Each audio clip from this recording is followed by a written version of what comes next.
Hey guys, welcome back to No Plan. Today we are doing a tier list for all the Windows versions that we have personally used. Let's open this window up. We're starting off strong with something everyone's used in the last 10 years, 95. Yep. I faintly remember using this. I don't know about you, have you? I remember it a little bit better than faintly. My brother had a really old 95 laptop in like, I don't know, it probably would have been about 2004 or something like that. So probably 8 or 9-year-old laptop at the time. And I spent hours on the audio recording application. And then when I figured out I could use pitch, I was a chipmunk for everything. So 95 was also really groundbreaking. It was one of the first ones that did, I think it was auto driver recognition, and like you could plug in like a printer and it would say, hey, you need this driver and stuff like that, which was huge for non-computer people, you know, to be able to pick up a computer and actually use it. So, you know, for what it was and what it did to the industry and also my memories with it, I personally would put this in probably a B tier. Honestly, I would put that A tier, I think. Really? Yeah, I think I would put A tier because when you look at the history of what Windows 95 actually did, it actually was very huge. And well, my childhood memories may have blurred it, but yeah, we'll put it in A tier. Yeah, we'll put it in A tier. Okay, so Windows XP. This one's classic. Pretty much everybody loves Windows XP. I've heard a couple of people say it's not as good as people make it out to be, but there's a good reason why a lot of people have fond memories of Windows XP. It just let you do your work. It got out of the way. I personally would probably put this A tier. Yeah. Now speaking of Windows XP, we actually have a video out that shows you how to install Windows XP, so go check that out if you're interested in trying it. Yeah, it's pretty nuts to think that you can still install it in 2025. And it's a legit version, not emulated. Yeah, that's super cool, super cool. But yeah, I would definitely say that Windows XP was about as good as everybody really remembers it as. It also had the pinball game, which Space Cadet Pinball. I mean, you know what I'm talking about. Funny story, you can still play that today on Linux, of all places. If you go to FlatHub, you can actually install Space Cadet Pinballs directly from there. Pretty neat. Yeah. All right, now Windows Vista. This is probably the first time, of course there was an ME edition, I know had a lot of controversy, but this was the first Windows version that just had a true bomb. And it was kind of an indicator of what was to come. I remember using Vista. In fact, my first legit computer that was my own was Windows Vista. And I don't recall it being that bad. It wasn't as bad as people made it out to be after it got some updates, after it was recognized just what kind of computer hardware you really needed to run it. And it also was very groundbreaking for the interface of Windows and everything. Yeah. But it was not well launched. It was as bad as people make it out to be at the start. I personally would probably put this in B tier though, just because it did recover a little bit better. I think it's fair. Like, yeah, again, it's kind of like people say, you know, every other version of Windows is good, bad, good, bad. I mean, at that point, I don't really have anything to compare it to, but I never had any like critical issues that it prevented me from doing my work. So yeah, B tier is fair. And I would also give it the fact that it has the best name of any Windows version. Yeah. Like Vista, that's a cool name. I mean, 8, 7, XP, what the heck does XP mean? Yeah. You know, picking up extra points? I don't know. But Vista is a nice, proper, good name. So that enough is like, come on. Let's get back to naming them nicely. Yeah, it's very nice and getting into sort of the Fruitiger era theme. Or it didn't do Fruitiger era, Windows 7 did Fruitiger era. And I mean, I think Windows 7, we can all agree, is the GOAT. Oh my gosh, I don't think we have to really discuss this hardly at all. Windows 7 is S tier. I say that is peak Windows. Windows 7 was my last full-time version of Windows. Like, truth be told, I'm a huge Linux guy. If you haven't watched any of our other videos, you might not know that. But if you have watched any of our videos, you definitely know that. But Windows 7 was truly great. I mean, it had the graphical acceleration features. It just was zippy. It didn't really require anything internet-based except for updates and stuff like that. It worked on, you know, lower end hardware a little bit better than Vista did. You know, they optimized some things well. The interface was nicely polished. Windows 7 was great.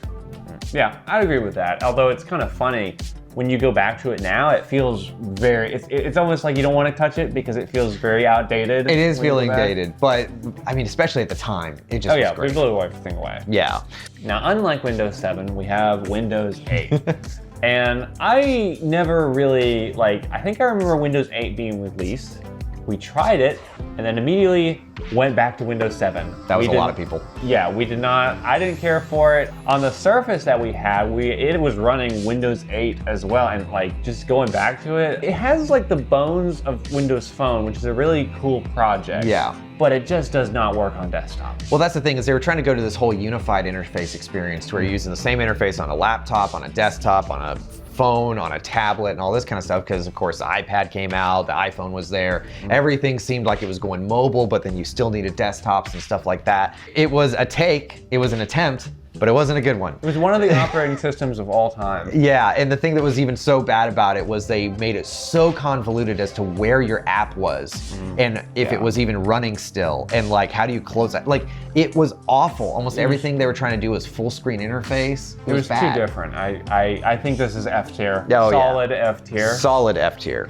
But then they came out with Windows 8.1. They tried to redeem themselves a little bit with this. They didn't want to say, hey guys, we've released a whole new operating system, but they came out with 8.1, which many people consider a different operating system. And having used 8 and 8.1, I would agree. They made the desktop more primary again. They gave it the start menu button again.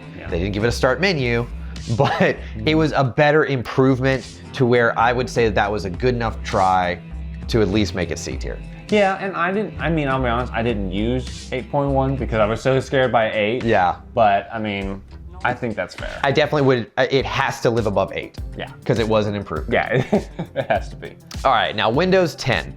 I remember when Windows 10 came out, and it was very exciting. Everybody was going nuts over it. I had already fully switched to Linux at this time, and I looked at the interface. I looked at, hopefully what it would be performance-wise and stuff like that, and I actually legitimately considered switching back to Windows because of 10. But it wasn't enough for me personally, and Windows was already going too far, and then when Windows really came out and people started auditing it, it was calling to Microsoft servers all the time. It got a lot of telemetry data. It started becoming almost like your cell phone, where it's just constantly like gathering some information, pre-installed apps, all that kind of stuff. This is when Windows really started getting into full force on like forcing you to have applications and ad space and all that kind of stuff. Yeah, I mean, I'll be honest. I mean, I'm still on Windows 10, or what is it, 24, whatever. They have a weird naming scheme. Windows 10 is sort of an odd position for me because I do like the interface. I think it's they update a lot of things. They fix like the graphical issues, I'd say, with Windows 7, very modern. And they also built off of Windows 7 with the control panel still being there. However, it started doing the settings panel, which it's really just an inferior version of control panel. And I guess my problem is that it's not better. It's not like it doesn't feel like an upgrade in that aspect. It's just a different way of doing it that's more convoluted, and it feels like that it's not going to obey you. Like you can, when they gray out the little toggles or something like that, I feel like you're just having to go back to the Windows 7 interface to constantly do everything. Yeah, because you just randomly click on something, it still brings up the old interface and everything. Yeah, and I use Windows 10 because, I mean, I've got certain programs that are dependent on Windows. I can't just swap over to Linux because they're not native there. It's one of those things, it's kind of a rock and a hard place, because in about 2025, near the end, it's going to be out of support. I mean, they might extend it, and obviously I could try swapping to one of the enterprise versions. That's what a lot of people are talking about. I guess I would say it's a solid B or C, potentially. I could agree with that. And before all of you discredit me in the comments and say, oh, you're just a Linux guy who doesn't even like or use Windows 10 and all that kind of stuff, I actually worked in television for 5 years and used Windows 10 pretty much the entirety of my time in television there. And in that 5 years, it was one of those things where Windows 10 was so close to being as good as 7 was. But then it just kept falling short because of pre-installed applications. We had security updates that would completely break other applications. Automatic updates. There was an instance, I was playing a game and Windows updated in the middle of it.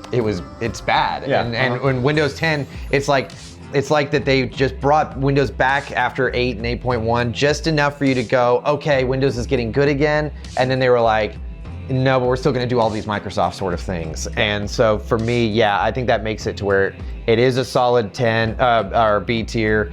It's just if Microsoft could stop Microsofting themselves. So Windows 11. I don't mind the direction they've gone in. Like obviously you can set the search bar to go back to the left corner. It's in the center now, but you can change that. However, Not a big fan of like stuff they're doing like with recall. It's not as bad as people originally presented it, but it's still not great. And honestly, what might inevitably end up happening is I just upgrade to Windows 11, but work on installing some kind of proxy filter or that's not proxy, firewall in my network to sort of limit the amount of data that's sent. Well, because of the security problems that we're having, and like it shows where Windows is going. It's getting worse and worse and worse. They're not going to backtrack either. Windows is not going to, or Microsoft is not going to suddenly say, you know what, we've been gathering too much telemetry, well, you know, and you guys do need privacy, and your, you know, screen is your business, and all this kind of stuff. They're not going to do that. So it's not going to get any better from where Windows 11 is. It's only going to get worse. And the indications of what Windows 11 is bad. Not to mention the TPM 2.0 and hardware requirements and stuff like that, to where you literally basically have hardware that's still, I mean, there's, you know, people have said that it's gotten fixed a little bit and stuff like that. It hasn't really gotten fixed that much. They're requiring a lot of things for the hardware that just truly makes it to where you will not be able to run Windows 11 on your machine. Which opens up a whole new aspect of having all these machines that are not that old. I mean, they might be 5-10 years old, which, you know, it's hard to think about. You can still use computers that are 10 years old just fine. A 2014 desktop can oftentimes be more than enough for what you need. Yeah, which is weird. And I think there was an instance of a German city or state or country, county, not country, that swapped over to Linux where one of the reasons because they had a lot of computers that weren't that old, but they couldn't fulfill the new requirements for Windows 11, I think. Oh yeah, absolutely. And Windows 12, so basically let's do this. Let's put it in a tier. Yeah, I think C tier, because Windows 8 is genuinely horrible. I mean, let's just be real. Yeah. You want to hear me just be positive about Windows 11 for a minute? I do think it is probably the most gorgeous operating system, interface-wise, maybe ever. I love the direction of glass morphism. I love just what they've done with the overall interface. Now, of course, you click into an application, you might get, you know, Windows 95 again, but it is a beautiful looking application or operating system, and they really have done a good job of like pushing the boundaries of what a experience with a computer should be. And that is a very positive thing on Windows 11 side. But for me, it's just, it was already too far with Windows 10, and Windows 11 takes it to a whole other direction. And now that kind of brings us into Windows 12. There's a lot of talks about Windows 12. It very well may be announced within the next, you know, few months, year, we don't really know. But what do we really think of Windows 12, and what will it really be and do? I mean, based off the trajectory of Windows 11, I mean, less privacy, that's what the direction it's going in. It kind of begs the question, I guess, of what's going to change, because Windows 11 is doing a lot of these things that people are not a big fan of, but they're still doing it. I mean, and also there's the aspect that I personally feel in a way with computer operating systems in general, that desktops are kind of going away for the average consumer, and we're moving more toward where professionals and businesses are the only ones that use desktops. Yeah. And so with Windows 12, I'm not exactly sure how that's going to play into that, because that's another factor to consider, is that, you know, you might say, well, why is everyone installing Windows 11? It's like, well, as a business, for security reasons, you have to. Even if it might be more insecure than Windows 10, you need to do it. You need to stay on top of that to make sure you're safe, basically. Well, and one of the things that's interesting is you look at Microsoft's revenue, and one of the things that sticks out is the fact that they make so little off of Windows anymore. Yeah. It used to be Windows was their big moneymaker. That was Microsoft pretty much. And then the applications added on top of that, the Office suite and everything like that. Now you're seeing that their cloud applications, their suites, you know, the Office suite and everything like that is a huge moneymaker. LinkedIn is surprisingly one of the largest moneymakers that Microsoft has, LinkedIn. And you look at the desktop, Windows, I think, is one of those things where they're like, okay, we're not really making money at this like we used to. How do we do that? And I think the only way for them to do that is get more tracking data, more telemetry, and more ads placed on your experience, and also more upgraded paid services. I mean, SaaS basically. Oh, absolutely. Because, you know, with Windows 10, that's when they first had it, where you could upgrade Windows 7 computers. I mean, after the period where you could do a free upgrade, you could update them for free, but also you could install Windows 10 for free. Yeah. You on the Windows 11, I think they might be getting rid of that now, but you could do that, or you still can do that. We'll put a little description right there. Yeah. You could install Windows for free, which is something they never did before. And I think that was, part of the times changing, where now it's not, they've already got the market base. They just are trying to figure out how to get as much cash out of that market. And I think it's gonna end up where there's more ads, stuff like that, just more, maybe not bloatware, but just in general, your activity online is gonna be heavily tracked just to squeeze more dollars out of you. Really what Microsoft is trying to find out how to do is make money almost like cryptocurrency. And they are farming money off of your device through way of selling ad data and everything like that. And now they sell that data on your machine. So it's like the more screen time you have, the more data you give them, it's literally like they're farming cryptocurrency on your device. Yeah, so Windows 12, not really looking forward to it, and I feel like in the near future, I mean, there's already people trying to figure out ways around like recall on Windows 11. I think we're gonna get a lot more people, especially as more, I guess, power users start to stay on Windows rather than consumers, people sort of hacking, getting ways around it. Because there was like Tiny 11, which came out, which was basically a version of Windows 11 that they took, removed all the bloatware. It's actually very performant. And I think we're gonna get a lot more of that in the future, but only time will tell as we go on. Or maybe even a reverse engineering of Windows like ReactOS or something like that actually takes off to be a far more viable solution to being able to still use your Windows software and stuff on a non-Windows type machine. Yes, and I mean, for me, I'm gonna stay on Windows probably for the foreseeable future unless SteamOS or Wine starts, if Wine's able to emulate some of the applications able to, because if SteamOS was able to, do all that, I would switch immediately. Yeah. But until then, I'm probably gonna be staying on Windows and trying to find a way around Microsoft harvesting my data. So what is better than having a PC and running Windows on it? Having a Microsoft device and running Linux on it. Check out this video where we installed Linux on a Microsoft Surface. I think you'll enjoy it, and we'll catch you next time. That was really corny. Let's leave that in there. We'll just have us laughing in there. So let's get started off strong with